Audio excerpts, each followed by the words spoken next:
Hey, what's up, everybody? I'm Anton, and our guest today is Greg Schmaus. And the biggest reason why I wanted to invite you on the podcast, Greg, is I feel like right now in the world, there's a lot of chaos, there's a lot of fear, there's a lot of uncertainty, and yeah, I think that people I think there's so much fear, and that can be propagated through governments and just the state of the world right now, that people are locking themselves into their ideologies, and they're becoming their that's what their identity is becoming, is their Mm-hmm. ideologies.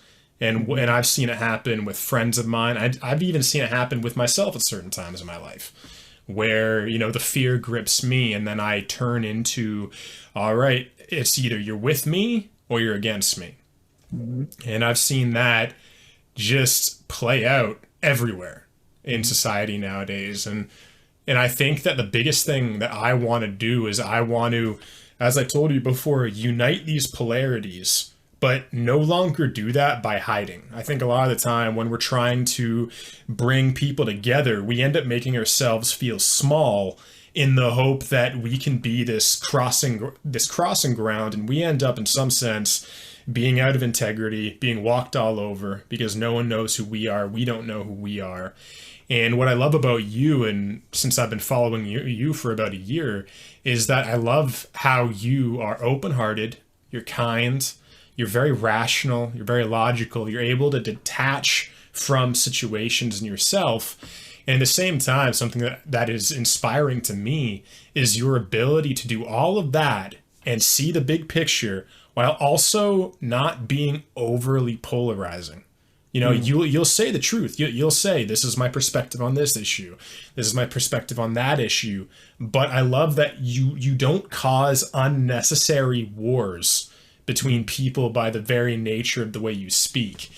And so that's something that I very much value about you, and one of the reasons why I had you on. So, Greg, thank you for coming on the show, and welcome. Thanks, man. I appreciate that intro. And um, a couple things that were coming up for me as you were sharing that is number one, I learned that the hard way. So I learned that through a lot of unnecessary conflict.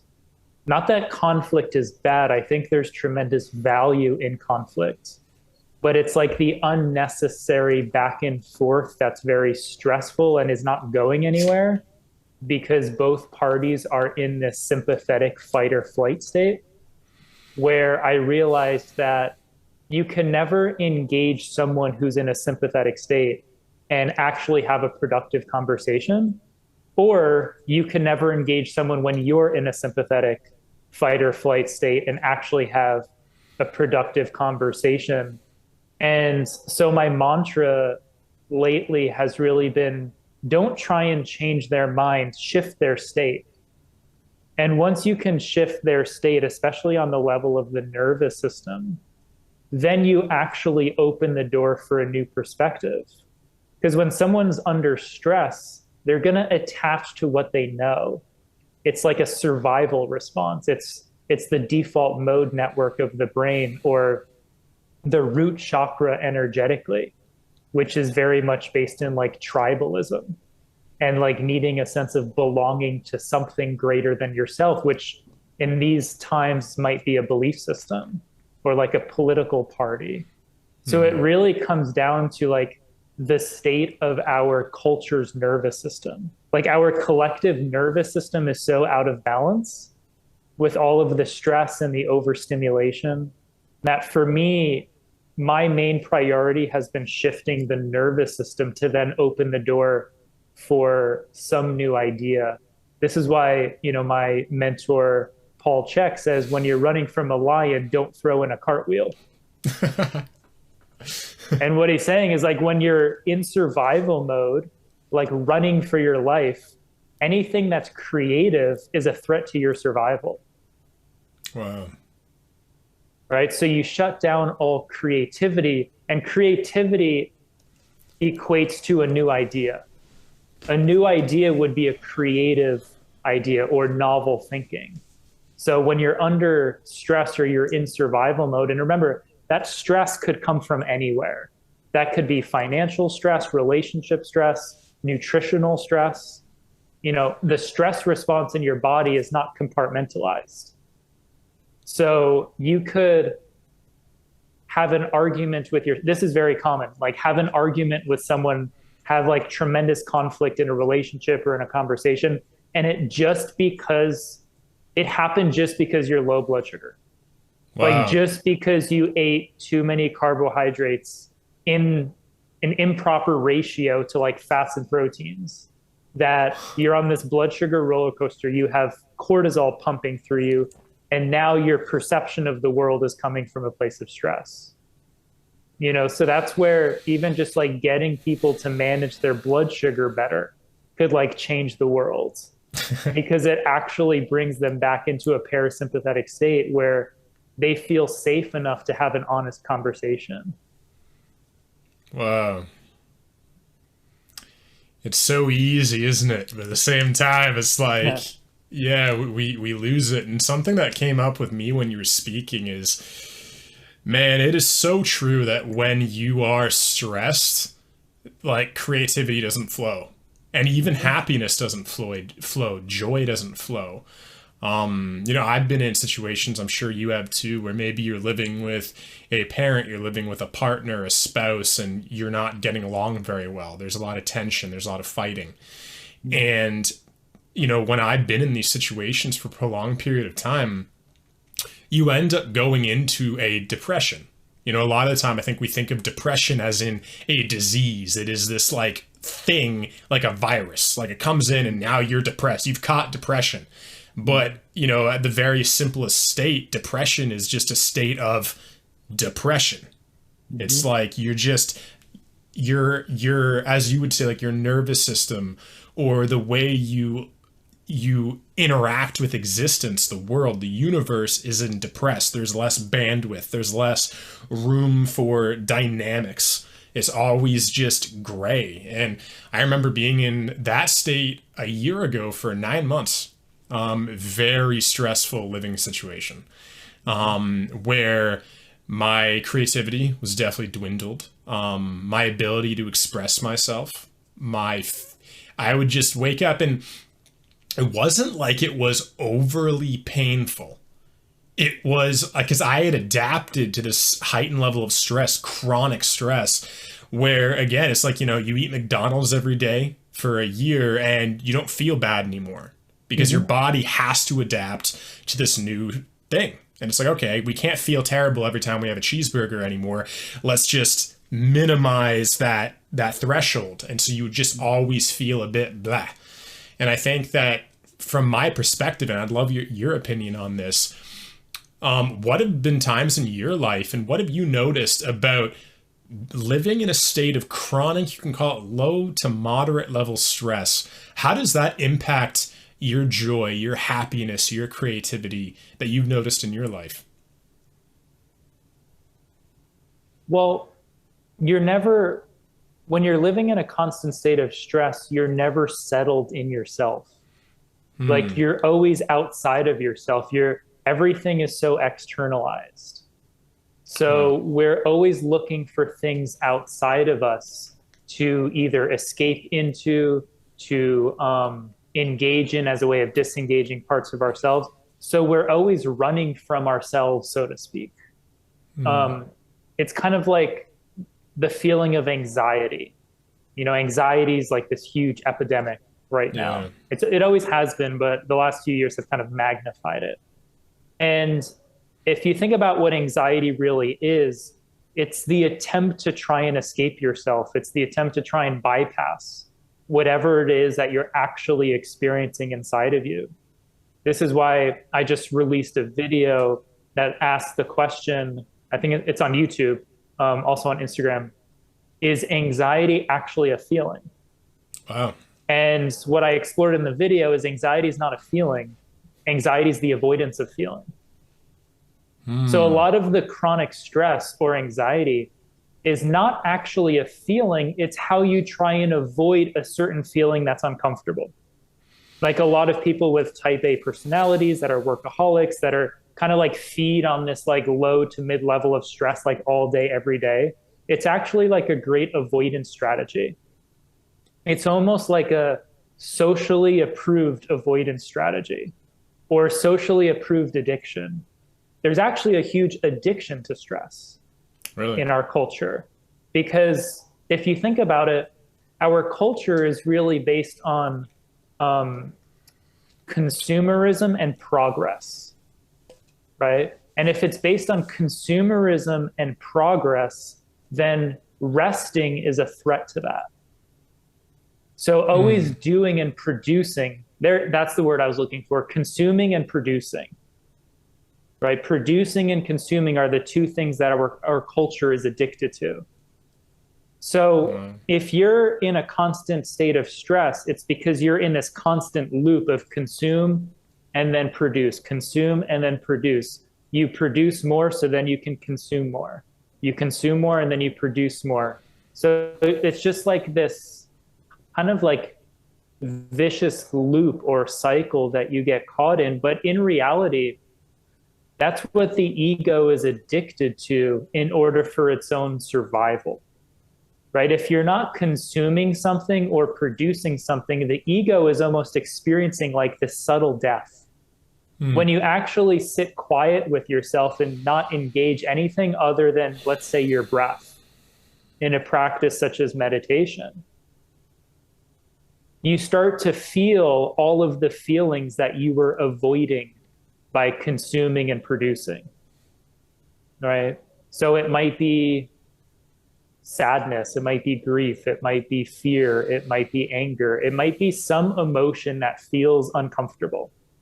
Like there's something inside of us that feels vulnerable and uncomfortable.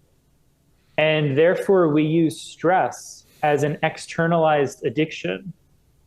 We use consumption and production as an addiction, as a way of avoiding some level of discomfort or vulnerability that we just don't want to feel. In addition to that, no one as a child got a reward for how well they rested. You got a reward for what you achieved. You got a reward for what you accomplished.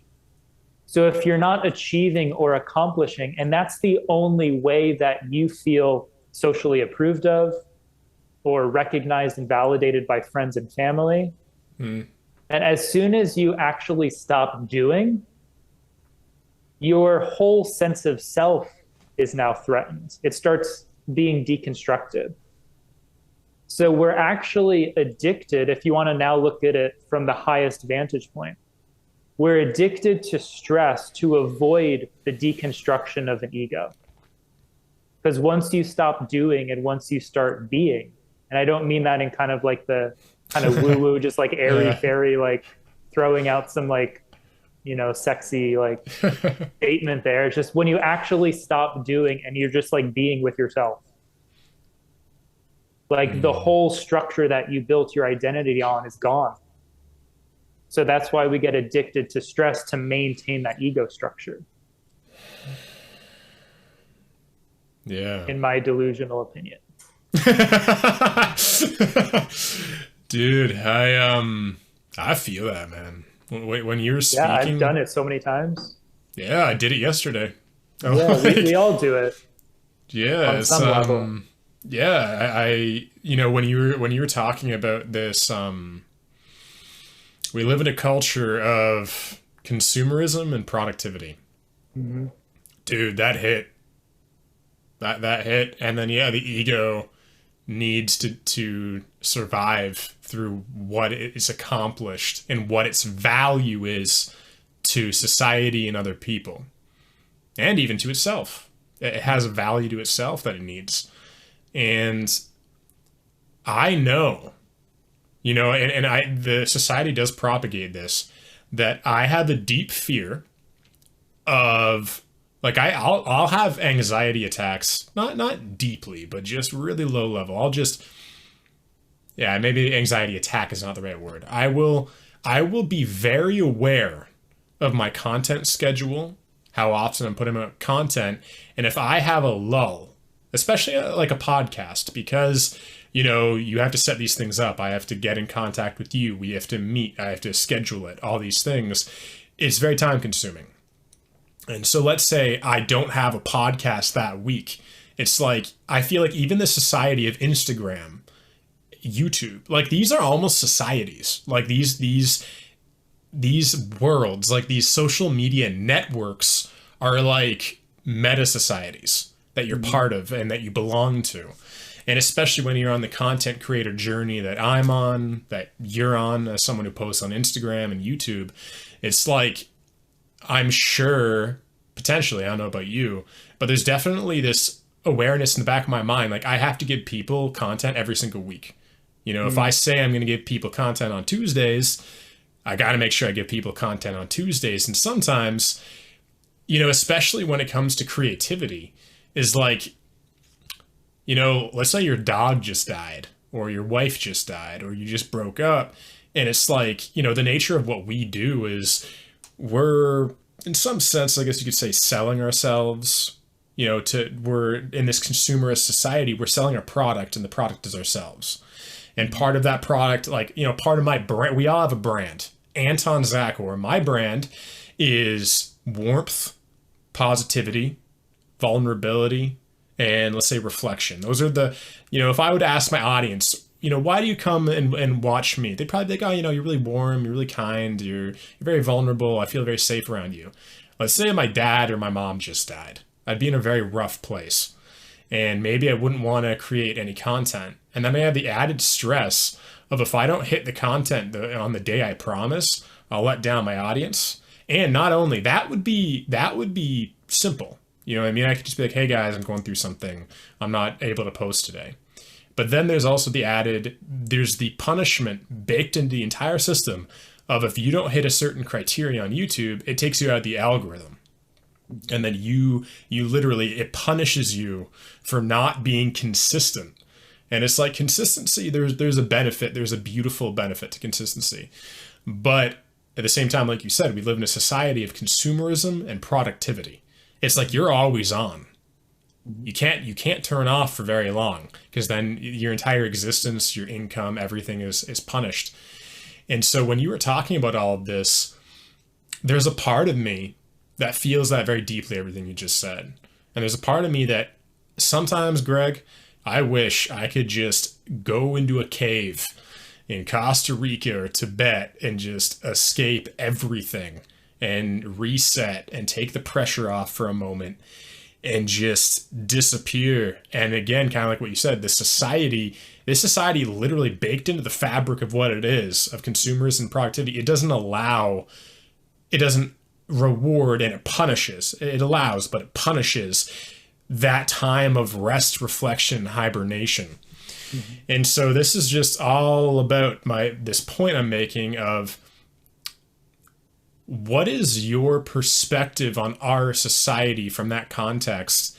And what do you think we can do to balance and not feel the pressure of everything I just mentioned? The two things that come up for me are boundaries and intention. So obviously, we need to set up boundaries with our relationship with other people's expectations, our relationship with other people's experience of us.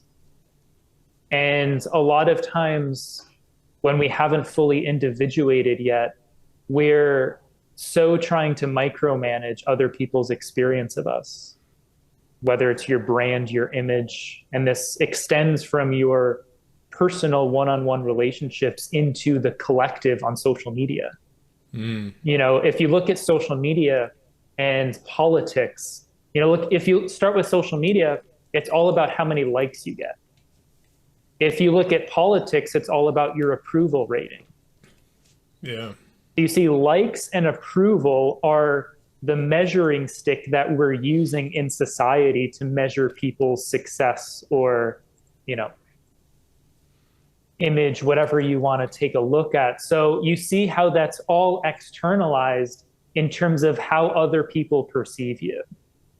So what we're really talking about is kind of the root of codependency, which is the need to micromanage people's experience of us, people's perception of us, how people feel about us, what people think about us. And part of the healing journey is setting a clear boundary that distinguishes my experience of myself and other people's experience of me. Unfortunately, the social media world and politics, that whole culture hasn't yet differentiated our experience of ourself versus someone else's experience of me. And this starts in childhood. If you think about like the child archetype that hasn't yet developed its sense of self, the child archetype develops its sense of self initially based on the feedback it gets from the outer world. Yeah. Right? So child sees mom as happy. So the child says, oh, mom is happy with me. The child sees dad as angry. So the child says, dad must be angry with me. So you see, the child is developing a sense of self based on how it's perceiving the environment and the people around it. So you could say collectively, we're still in the child archetype because the child is what's based on likes and approval ratings, because it hasn't yet individuated and established the boundary where someone could be upset with you, but you could still feel great about yourself. Right? Wow. That's radical, man. Someone could be angry with you and you could still be in a state of joy. Right? That's where we want to head. And I'm learning this right now in my own life. I have not mastered this by any means. You know, I'm learning this in my own family and intimate relationships of someone might be disappointed in you, upset with you, angry with you, but that doesn't have to penetrate you and shift how you feel about yourself. Right? Because the truth is, when we're being our authentic self, we're going to trigger people. We're going to disappoint people. We might upset people. But that doesn't mean we're responsible for their experience of us. So number one is boundaries, and number two is intention. When you really get clear on what your intention is in terms of your work, your sense of purpose, how you're utilizing your time and your energy, and a lot of this starts with establishing values. I think where a lot of people get stuck or get caught kind of in a trap is they set goals before they establish values. And when you set goals before you establish values, you either sabotage yourself in the pursuit of the goal or you sabotage the goal at some point. And the reason for that is you haven't developed core values which create an inner compass that determine what you say yes to and what you say no to. If you don't have values put in place, which are almost like the standards or codes of conduct or parameters that you live by, you really don't know what to say yes to and what to say no to. So, you know, for example, I value going to bed at 10 p.m. That's a value of mine. So if someone says, hey man, like, would you like to do a podcast at 2 a.m.? I'm going to say no. Why? Because that goes against my values. Right? So if you don't have values, you don't have an inner compass as to what's a yes and what's a no. And, you know, people's goals are always future oriented. Right? I'm wanting to achieve this goal in the future, but values are now. Values are in the present moment. Values are how you navigate life moment to moment. So one thing I always tell people, like, especially around like the new year, when it's all the New Year's resolutions and all the weight loss goals and all, you know, all that kind of stuff. I always tell people, like, don't set goals this year. Establish values. And if you establish values, you're not going to sabotage.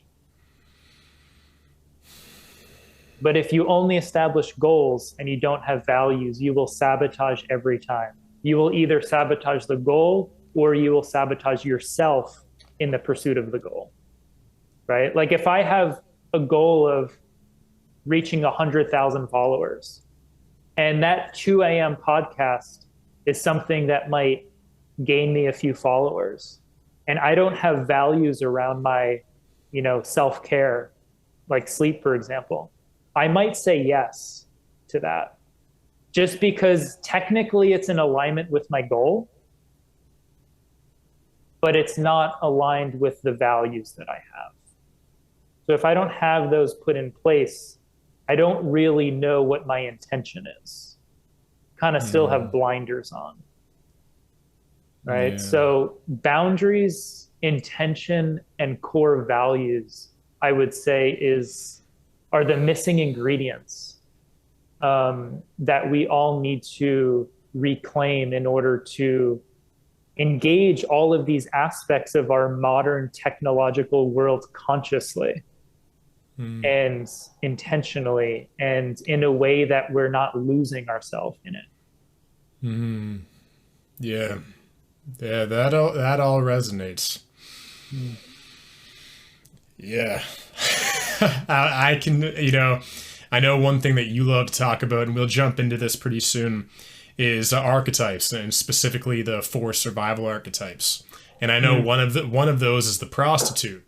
And I think that that's what we're talking about. Is I know for me, I don't know if I have the prostitute in the 10th house, but definitely because up until very recently, as you just said, I had set goals over values. Literally it's like, I'll get to 1 million subscribers. Not a single value is part of that. So I have done things, everything you just said. I've scheduled podcasts at times that weren't in alignment with me. I've scheduled podcasts with people that weren't in alignment with me. That's something that I really cracked down on values about 2 months ago. I redesigned my entire podcast. I changed the guest type. I changed the direction I wanted to go in. I changed my intention. And I started saying no to people that I usually would say yes to. I started having values around the criteria of the kind of person that I will allow on a podcast. Because up until this point, I didn't see I see myself now as like a museum curator, where every person that comes on, I am looking for a specific experience for myself, for my listeners, for my future listeners. And a big part of that is trust. There's a lot of podcasts where people only tune into the guests. It's like, okay, if I know the guest, I'll tune in. If I don't know the guest, I won't. And I think a part of that is, human nature. You like what you're aware of. Another part of that is maybe these people don't have a trustworthy relationship with the host. They don't trust that everyone that comes on was very intentionally picked. And that's something that I've really put a lot of intention into for the last couple months, is just people like you and Ian and Kedrick, and moving forward and all the guests I'm having in the future. Frederick Marks is coming on, an incredible documentary filmmaker, Hoop Dreams and all this stuff. And yeah, I had absolutely prostituted myself out multiple times. And every time it didn't feel very good. And at the same time, I didn't know the alternative, because the only value I had was my goals. It was, okay, this will get me where I want to go, period. And I would just do that over and over again to the point where it would really keep me up at night. It would even to the point where when I was writing down my mission statement, I couldn't write down the mission statement I wanted because it was a lie. My mission statement was, I want to show, I show vulnerability and honesty and integrity on a public scale. And I couldn't write that down. I didn't have integrity because I was prostituting myself out for these goals. And, I still, I'm going to build myself up to the point where I can write down that purpose, not even mission statement. I like purpose statement more. that purpose statement of I am showing vulnerability and integrity on a public scale.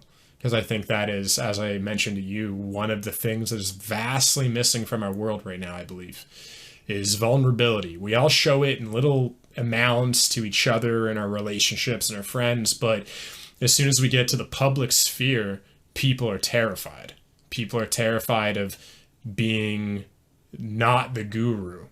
Because if they are, say, I struggle with this thing, or, I had suicidal, thoughts a few months ago or a year ago, and they're a self-help person or they're teaching a course, it's like, why would somebody trust me? And I think that we've got ourselves to this issue in society where we believe that to sell a course or to take a course, you have to take it from someone who is an enlightened human being, who's perfect.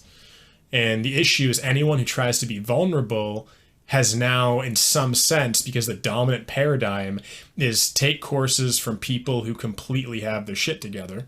It's like if you're vulnerable, that can sometimes be perceived as not having your shit together, and then you lose out on something. So I'm hoping that as we get more and more vulnerable publicly, we switch the idea from you have to take courses from people who are perfect to take courses from people who you resonate with and who have achieved what you want to achieve both internally and externally. So from your perspective, what are your thoughts on vulnerability and scaling that publicly, in your opinion? Well, first off, I think you can write that as your mission statement or whatever you called it in terms of the integrity and vulnerability, because the truth is we all have, for example, a prostitute archetype. That's not going to go away.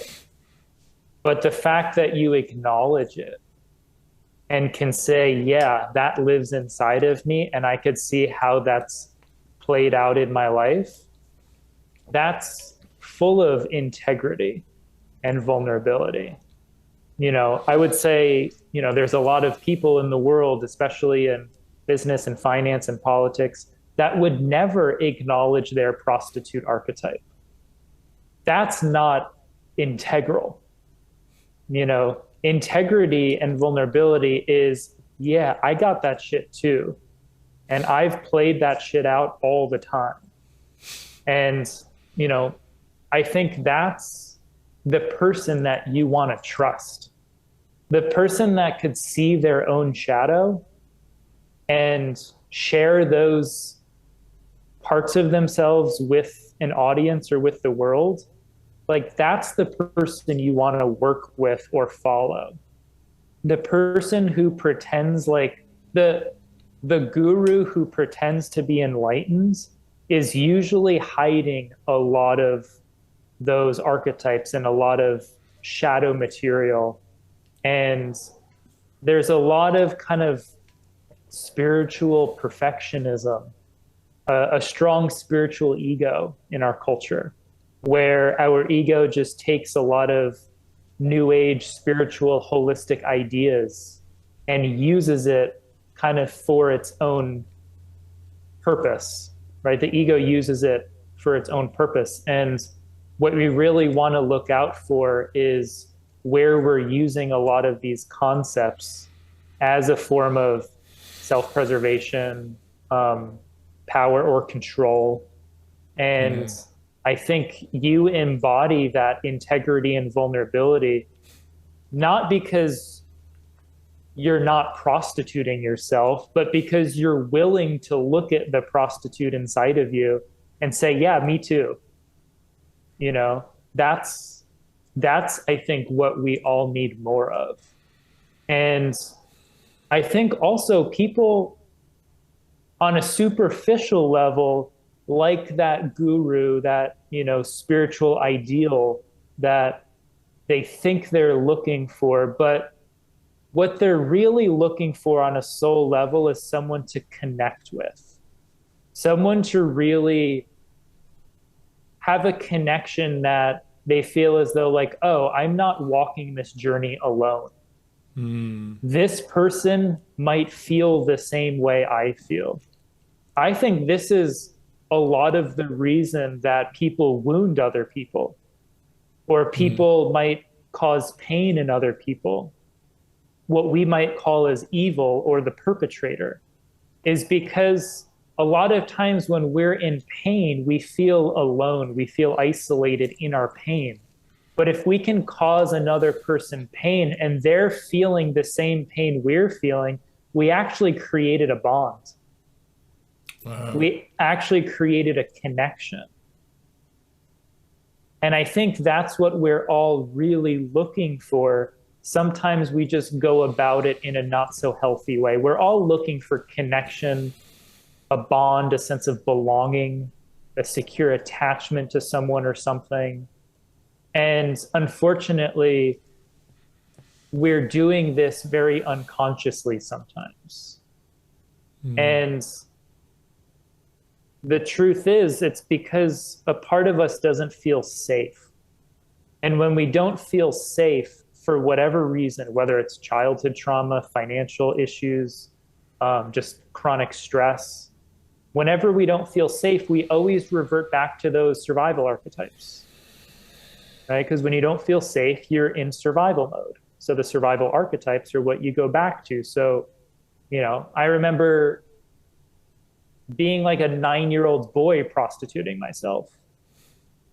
Like my parents giving me $20 to go to the movies and like for ice cream. And I'm like buying my friends movie tickets and like buying their ice cream. And it's just like, that's my prostitute. I'm buying their loyalty.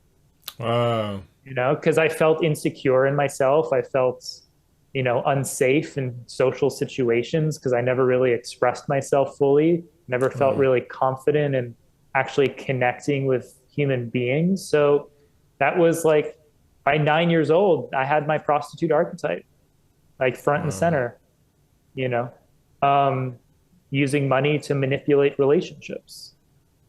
I didn't know I was doing it at the time. I just did what felt safe. And that felt safe for me as a 9-year-old who didn't really know how to express himself and connect otherwise and have any level of like self-esteem of like, maybe they'll still be friends with me even if I don't pay for their movie ticket and ice cream. Like maybe I'm actually worthy of this friendship without buying them. But that's why the archetypes are really helpful, is because you could see it in everybody. You could see yourself in all of these patterns and know that it's not just you, we all have these. So it becomes less of like a personal thing. It becomes more impersonal, which makes it easier to look at. If you pointed out someone's prostitute, but told them, yeah, not everyone has this might just be you. Like there would be way less of a willingness to look at it. But if, when I'm coaching a client and we're talking about the prostitute and they get kind of like weirded out by the word prostitute, I'm like, well, let me share how this shows up for me. And then they're like, oh, okay, like I get that. Yeah, I've done that a couple times. Or the victim, like I'm not a victim. It's like, well, let me share with you how I've played the victim in my life to get my own needs met. And they're like, oh, I get it. Yeah, that makes sense. So I think coming back to like one of the greatest expressions of vulnerability, integrity, and leadership is whenever you're working with someone, sharing with someone, and you're supporting them in something that they're struggling with, find that inside of you first. Ask yourself, like, where do I struggle with that? And share that first. That creates such a safe container for someone else to then open up to those parts of themselves. And I think you do that beautifully. You're very willing to like share, whether it's your prostitute or your depression or whatever it is. And I think that's really what the world needs is it creates this safe container for people to see themselves in that.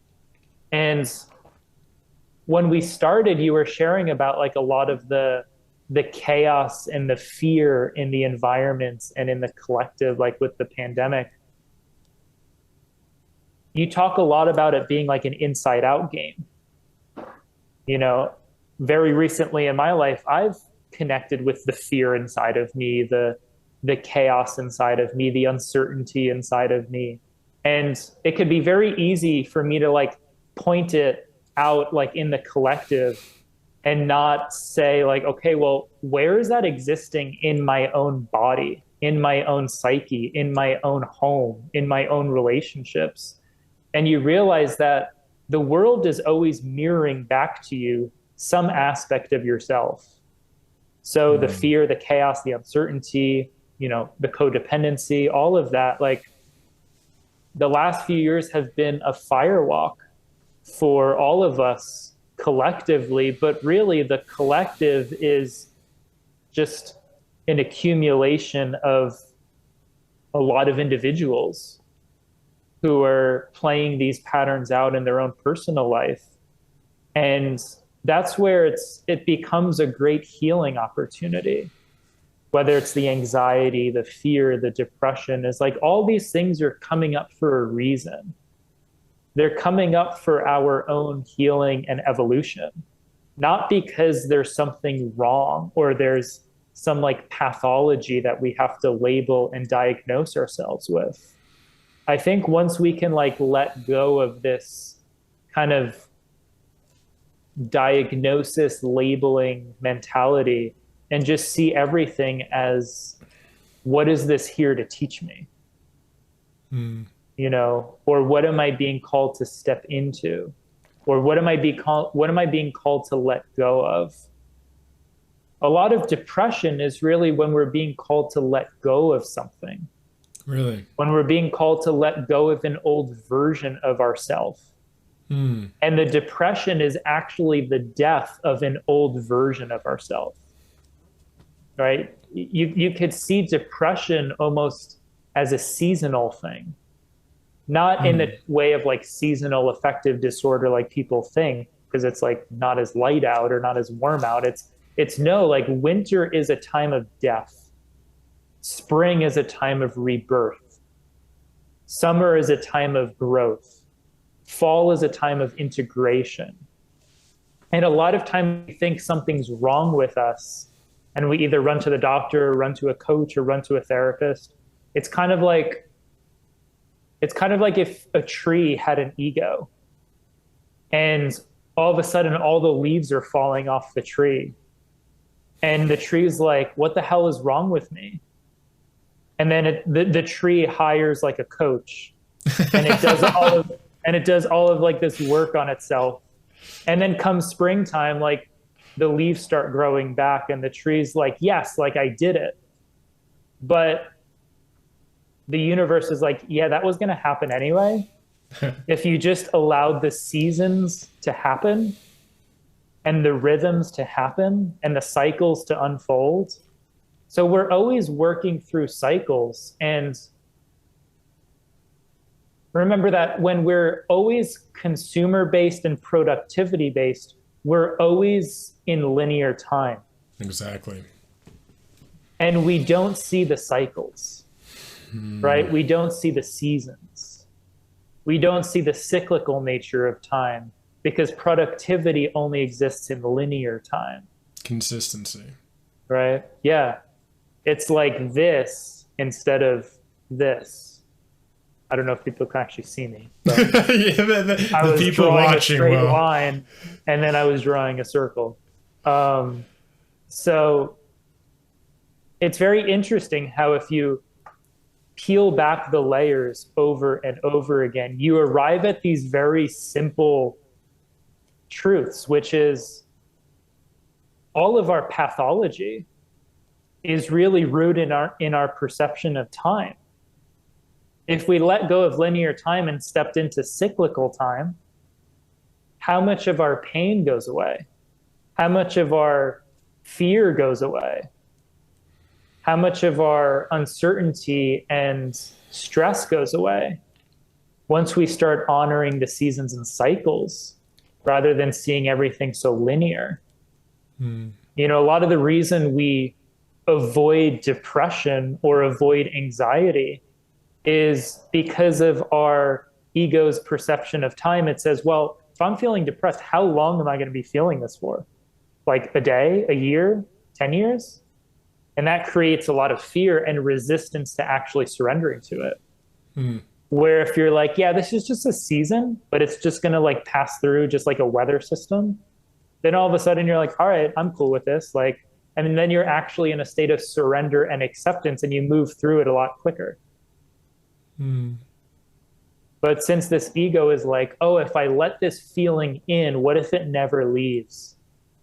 Yeah. Then we put up this wall, and that's a lot of the anxiety that we experience is like, don't let that feeling in because we don't know if it's ever going to leave.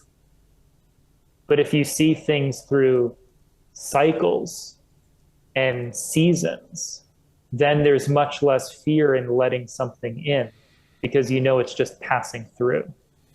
Hmm. Amen to that, dude. Yeah. I Yeah, like literally one of my questions that I know you don't like to answer questions, which is why I didn't send you an outline like I usually do. Mm. But one of my questions on potential outlines for guests is when you're going through, because I also see depression as cyclical, Mm. is a changing of a phase. And my question, and maybe you have insight on this, is when you're going through a time of intense metamorphosis, when the very foundation of your views, your ego, your identity, your confidence, when everything is upheavaling, everything is being broken, everything is being broken so it can be intentionally rebuilt. Mhm. Especially when you're a content creator and you are the product, and I think you know what I mean by that. When you're going through these phases, should you disconnect from productivity or should you continue to make content? And essentially, in a bigger scheme of things, should you continue to express yourself in the world when your energy is chaotic and going through times of turbulence? I think everyone's different. So I don't think I could give like a kind of across the board answer. What I about for feel like you? for me, there's a lot of times where I need to step away from the output. Hmm. Um, I'm very much of a hermit. So when things come up for me, I very much tend to retreat inward and kind of just sit in it. Um, Sometimes I do that a little bit too much, Hmm. where I could probably benefit by using those, dark times, lower energies as actually like a springboard for creative expression. Um, I was just listening to one of Aubrey Marcus's podcasts, and he was sharing about his experiences with depression. And a lot of times he'll like write poetry like during those times of like deep depression. And that's one of like his ways of kind of moving that energy, like the catharsis um, of it. So I think everyone's different in what their process is. But at least I know for myself, I can't always be putting stuff out there. So I think that also needs to be done in cycles and seasons as well. Um, and I think ideally it's best to wait until you feel inspired to share something. Hmm. And that comes down to the intention of like not sharing out of like obligation. I hate that word, obligation. Like that is Yeah, like my nemesis of me like too. saying or doing or engaging in things out of obligation. It was a word that was used very often in my family, like in family systems, like you do things out of obligation. Yeah. Like you have to, like, you're obligated to show up for that or do that or participate in that. And I think that's very destructive. Because when you're doing things out of obligation, you're not really bringing your highest self and presence to whatever that thing is, where you're much better off not doing it and either someone else stepping in and doing that thing or just waiting until you feel inspired to. Because I think we get the most traction with our content when we're so aligned with what we're sharing and our vibration is we're vibrating at the frequency of truth, our truth. And when we wait for that green light, I think we naturally attract the audience and the people and the listeners and the viewers that are meant to receive our message, our offering.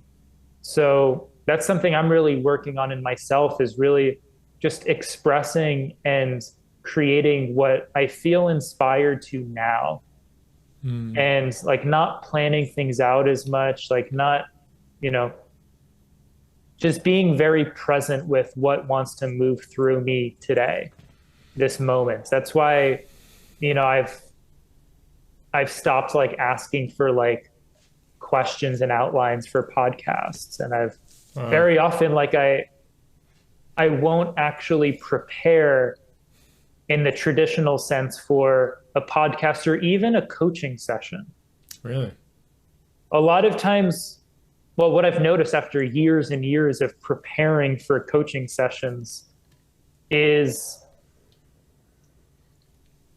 you know, the old joke, if you want to tell God a joke, tell God you have a plan. And anytime I plan something for my coaching session and then I have the coaching session and I look back, I'm like, I didn't do any of that. Yeah. And I've gotten to this point where like there was almost anxiety around planning for my coaching sessions. Like, let's say it's 9 o'clock let's say it's 8:45 and I have a client at 9 o'clock. And at 8:45, I'm like washing the dishes after breakfast. And there's a part of me that's like, oh shit, like I have a call, I have a client in 15 minutes and I haven't prepared for this. So now I go unconscious and I'm like rushing through the dishes and then I'm like scribbling some things on a paper and then like going into the coaching session. It's like, wait a minute. What if I just washed those dishes with absolute presence and total mindfulness? Like, it's the only thing I'm ever going to do. And then once 9 o'clock hit, brought that same presence into my coaching session. And that's what I've been working with recently. And what I've realized is they end up being the best coaching sessions I've ever had, because it becomes this intuitive flow, this surrender, that it's almost like, you know, you could say divine intelligence just takes you where it's meant to go, rather than you preparing as a way of micromanaging. And that's what I've really been working with recently with a lot of that. I don't really know how we got here.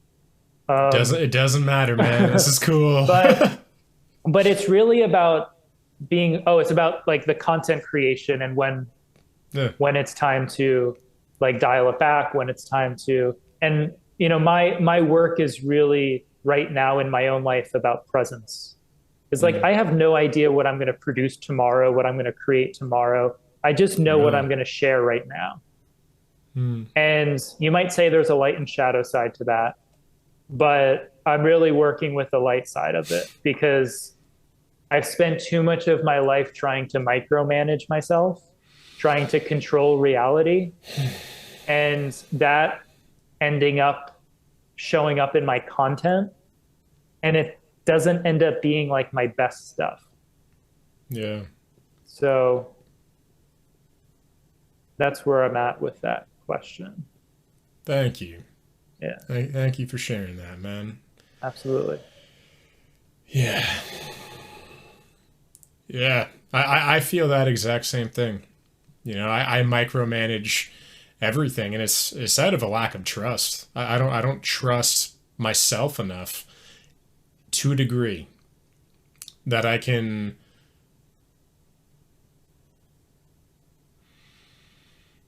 Yeah, I don't trust fully that left to my own devices, I can create something that will measure up to what I can create if I micromanage. Mm-hmm. And it's like I feel like I need the logic to craft something worthy of presenting. And what's interesting is when I look around me at some people that I love and admire, Paul CHEK is also one of my, I don't know if I'd use the word heroes, but he's definitely someone I look to for inspiration and guidance at times. And for him, it's really interesting listening to both of you because I don't know if Paul still does this, but last time I checked, he was a incredible organizer and an outliner with very detailed notes and organizational tools and tons of research and reading everybody's books and doing their courses and all this stuff. And so there's been times where I've been very guided by that way of being, where I've been very design oriented. Sure. And then I've been also at times in my life, like you, very flow oriented and just going with where things take me. And what I've noticed so far with my life is I seem to jump back and forth between the two. They served me at different times in my life. For the last year of the podcast was very flow oriented, didn't have very many questions. And then when I redesigned everything in the last few months, I've been extremely process oriented and outcome oriented, asking certain questions and designing certain outlines and conversational topics. And I think for me, I'm just, as a pendulum going back and forth, I'm finding where my equilibrium is, where I definitely, actually, I can't even say I tend to because I don't even know. Things change so much. But right now, I like what I'm doing. And at the same time, in this conversation, I'm looking at my questions right now. And we have not got to any of the questions that I actually had, which is exactly as you said, very beautiful. And I love it when that happens. And, I can also, relate to the obligation thing. Because obligation is like a form of prostitution, I kind of see in a sense. Yes. Where I have prostituted myself out for the last 2.5 years of YouTube because I was, again, terrified of not outputting. And if I, again, going through like a 9-month depression, I outputted every single day for that 9 months, multiple pieces of content. 3 pieces of content a day for like 9 months. Times where I would get in here, I'd look at my camera and I'd just have like anxiety. The thought of having to smile, the thought of having to do my intro. I'd have to do my intro sometimes like 5 times just because I was so battling my perception of myself. Like, you have to be happier, have a smile when you say that in a certain way. And it's like when you're saying like, yeah, sometimes when I'm not feeling like outputting, I just take a step back. Like, my whole body was just like, whoa, what would that be like, man? Like, just when you don't want to do something, just don't do it. And and I don't know how you, if the word is make a living, but do you notice fluctuations of your income in relation to your output and your mood cycles? How do you trust that, okay, maybe I won't be putting anything out for a month, maybe 2 months, maybe I'm going through something really heavy. How do you deal with the economic and emotional cycles of your moods? The financial aspect of it is very interesting. And it's something that I've been working with recently within myself. And what I notice, for example, because I've had a one-on-one client coaching practice for almost 10 years now.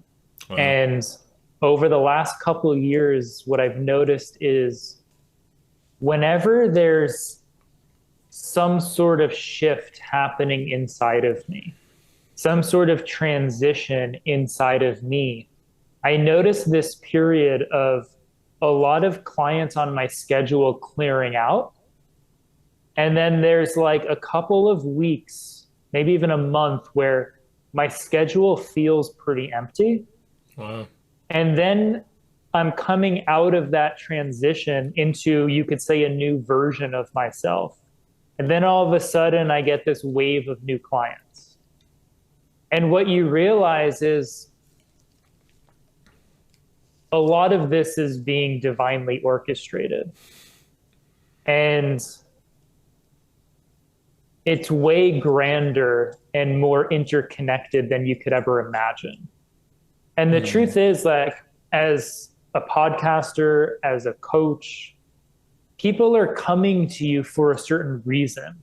There's some aspect of your energetic signature that they want or need more of.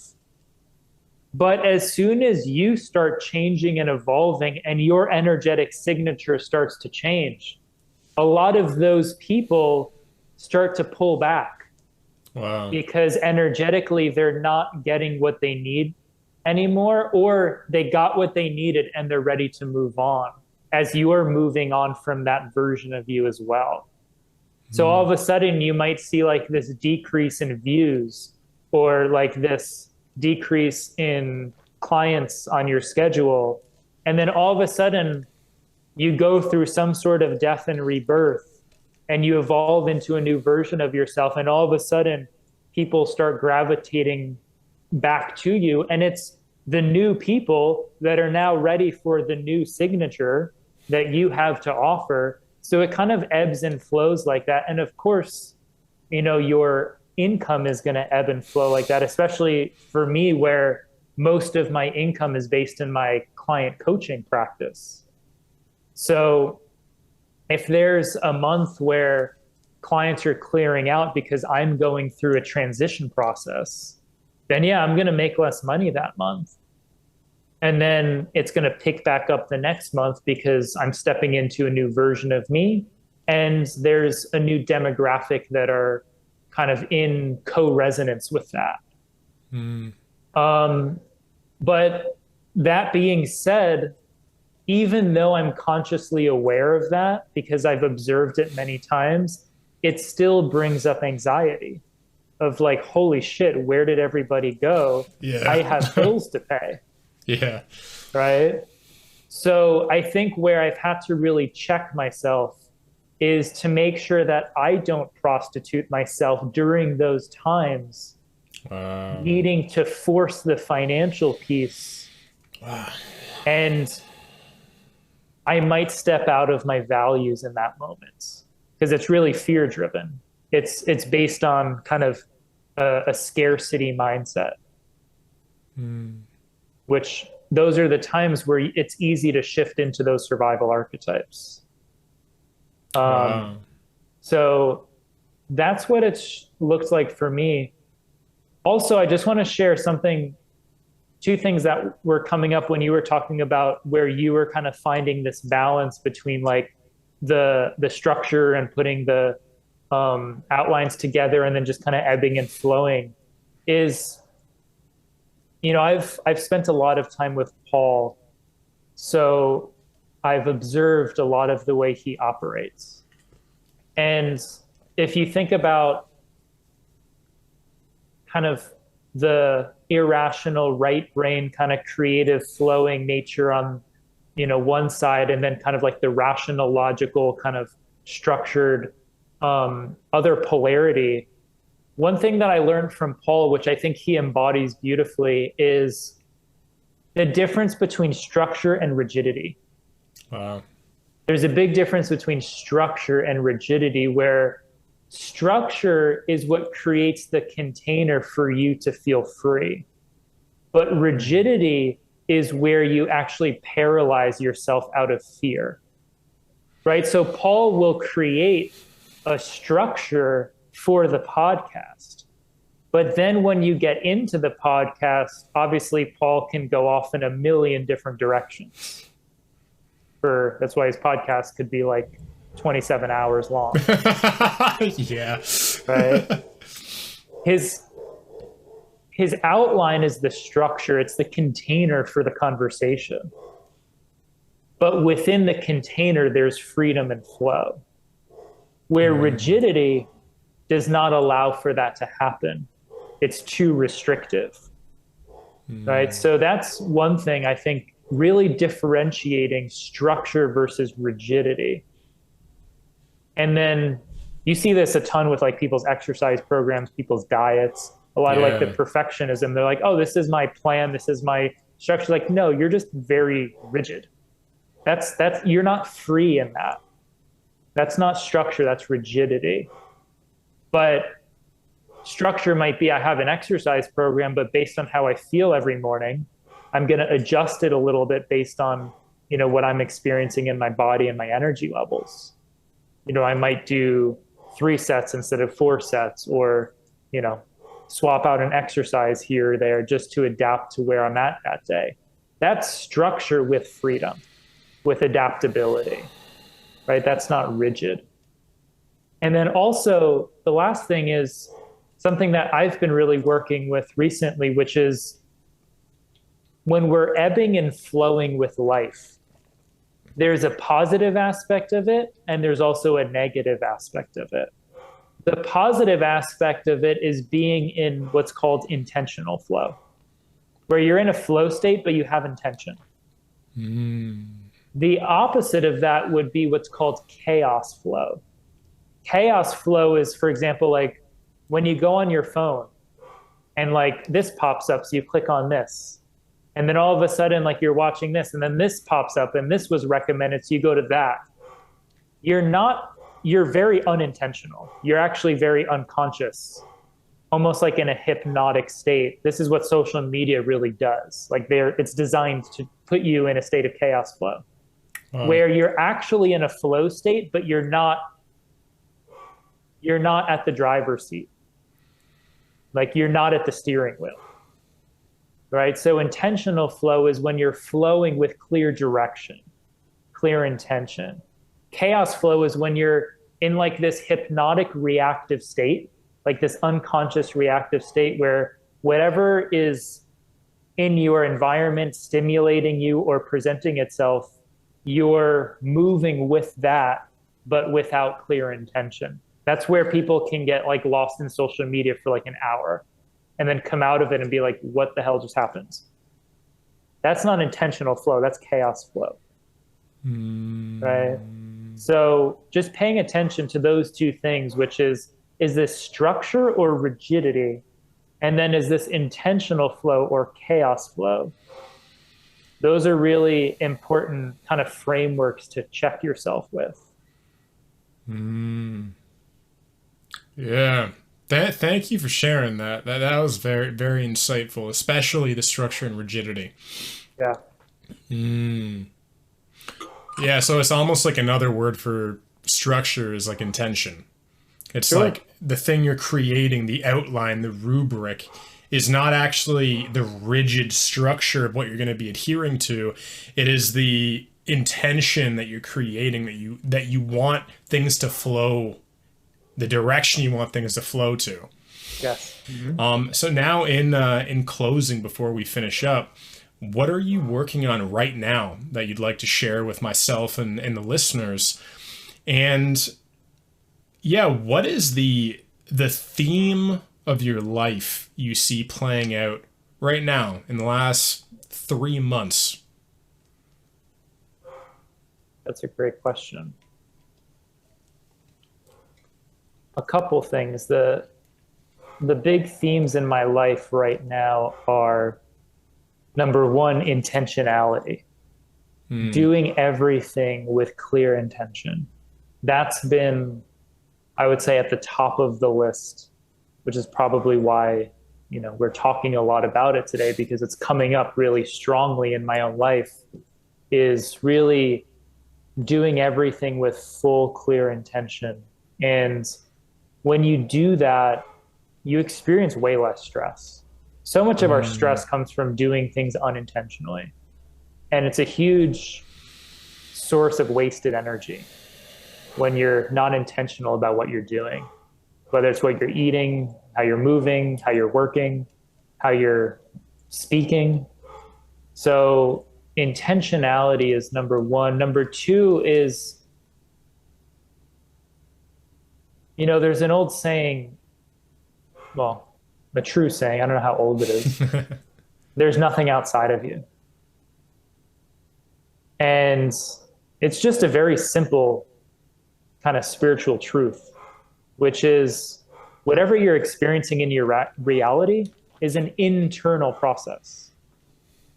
It's an internal experience. So I think in our modern day culture, and it's probably human nature, whenever we feel uncomfortable or whenever we feel off about something, we very quickly look into our outer world to try and make a change, to try and shift something, whether it's a change in career or a change in relationship or, an environmental change.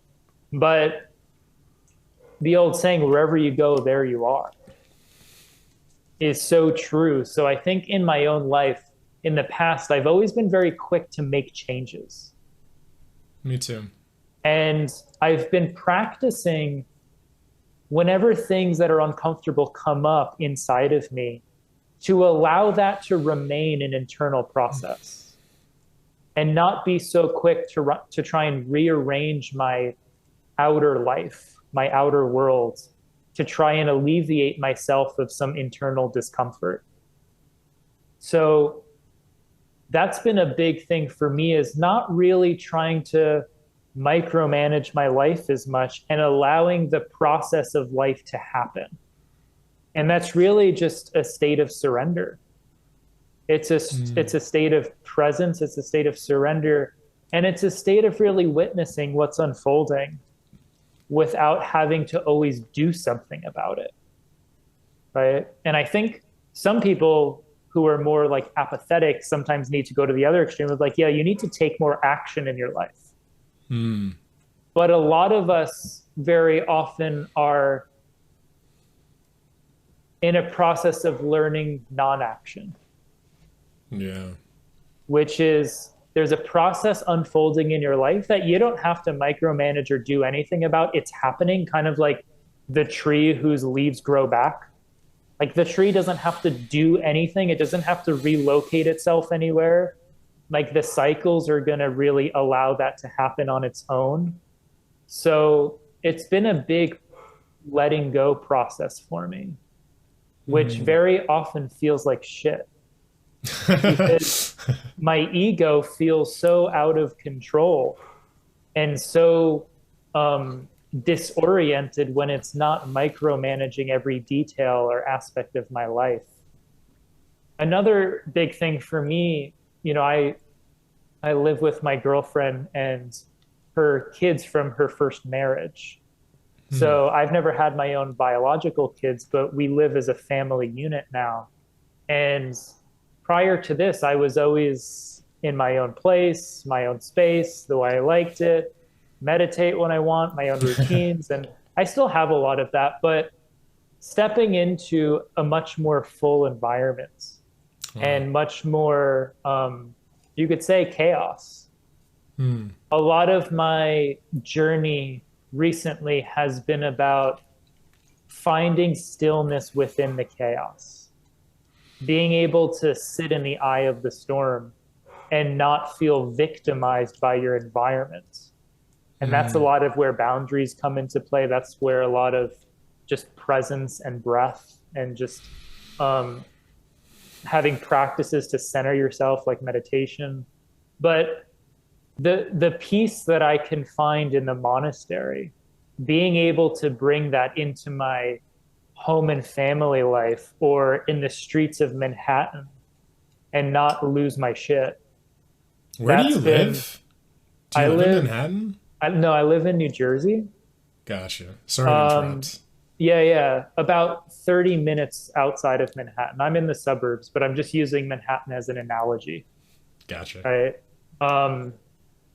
Like they say, a real meditator can meditate in the streets of Manhattan and get into the same place, get into the same space within himself. So I'm very good when I'm alone of being quiet, being still, being peaceful. But I've struggled stepping into the action of everyday life and maintaining that state of peace, maintaining that state of stillness.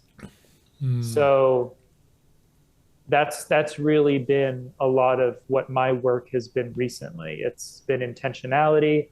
It's been being present with life's process without always trying to make changes and micromanaging everything. And then being able to maintain stillness in the middle of chaos. I would say those three things have been the three main aspects of my personal journey. In terms of my work, my online program, Healing the Mind, A Journey to Wholeness, is really my flagship 21-day program that is really a reflection of my healing journey, my work as a one-on-one coach in terms of like physical, mental, emotional, spiritual health and healing. So that program is really kind of like the essentials that I put together for kind of like the collective that might not have the ability to work with me personally. So that's been my gift to the world. And if anyone wants to work with me one-on-one, they can always contact me directly, which I'll give my information and links and everything, which I'm sure you'll have in the show notes. But that program is really what I've given birth to recently. That's been kind of where my attention has been. And it's really a reflection of my journey of kind of going through this healing journey and saying, okay, like what works and what doesn't work.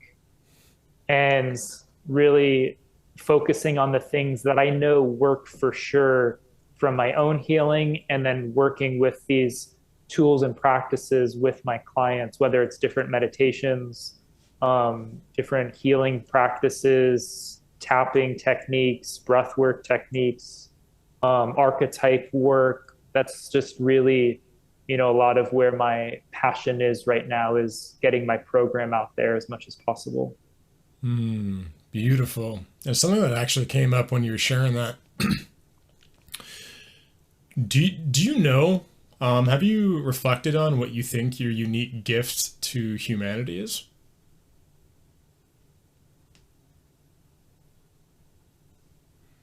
What I've been working with recently, and this has been with the support of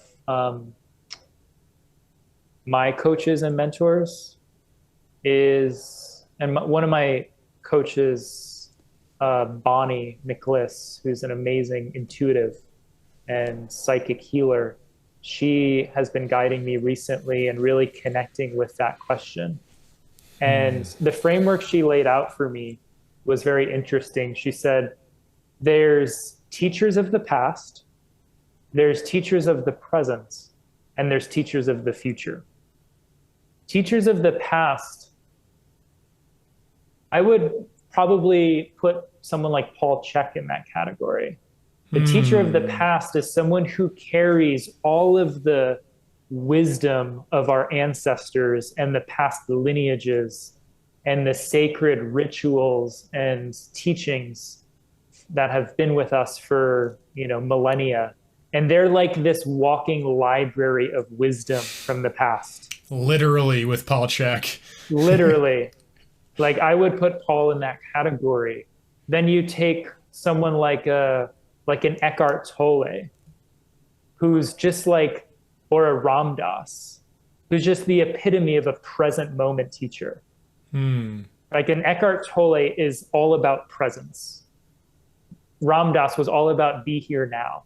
Like wherever you are in that moment, that's where your work is. That's a present moment teacher. And then there's the visionaries of the future, of, a new reality that's being ushered in. Like Charles Eisenstein? A Charles Eisenstein, a Zach Bush. Yeah, Zach Bush. A lot of psychics are visionaries, that they really can kind of like perceive into the future and draw from the future into the present where we're moving towards. So I am very much a teacher of the present. You know, based on a lot of what we shared today, a lot of my work right now has been really connecting to my gift as a present moment teacher of wherever you are, whatever you're experiencing, that's where your work is. You know, there's nothing outside of you. So really engaging this moment fully. And I think that's somewhere along the lines of where my gifts reside. You know, another way that I like to look at where our gifts reside are where our wounds are. Wow. And a lot of times the gifts are in the wounds. For example, when I was a child, I never spoke all that much. I was very quiet. I was basically like silent. And that was my natural state of being, was just like a silent presence. And obviously that makes people very uncomfortable. You know, so like I might be in the car with someone driving me to school or something, and I'm just like sitting there observing everything, like looking out the window and but not saying anything.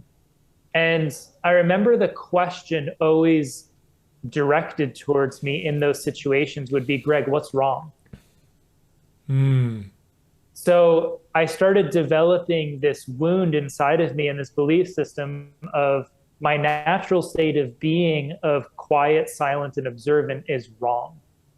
Wow. And therefore, I spent a lot of my life trying to get some sort of like social approval by being other than that. So a lot of my journey recently has been giving myself full permission to return back to my natural state of being, which is just quiet and observant, and allowing my gifts to emerge from that place. So another question that my mentor Bonnie asked me recently is, where are you still rebelling against your natural state? Wow. And that was a really powerful question for me. And I've been working with that recently. And that's what brings me back to that present moment teacher. You know, if Ram Dass or Eckhart Tolle getting in front of an audience, and they might not say a word for a few minutes. They might just sit there silently and just observe. And once they feel inspired to speak, they might say something. You know, but a lot of people get on stage and all of a sudden they immediately have to like put on this performance. And that's a lot of like social anxiety or performance anxiety of it's rebelling against your natural state. So I've been in the process of reclaiming my gifts by giving myself permission to return back to that. Beautiful. And that is where we are going to end it. So thank you very much, Greg, for coming on. And I hope everybody enjoyed this, and I'll see you in the next one. I love you. Bye. Thanks, brother. Thanks for tuning into the show today, everybody. If you enjoyed this episode and you want to check out more like it, click right here. Also, be sure to let me know in the comment section below what you enjoyed most about this episode and what you want to see more of in the future. And that's it. So I'll see you all in the next episode. I love you. Bye.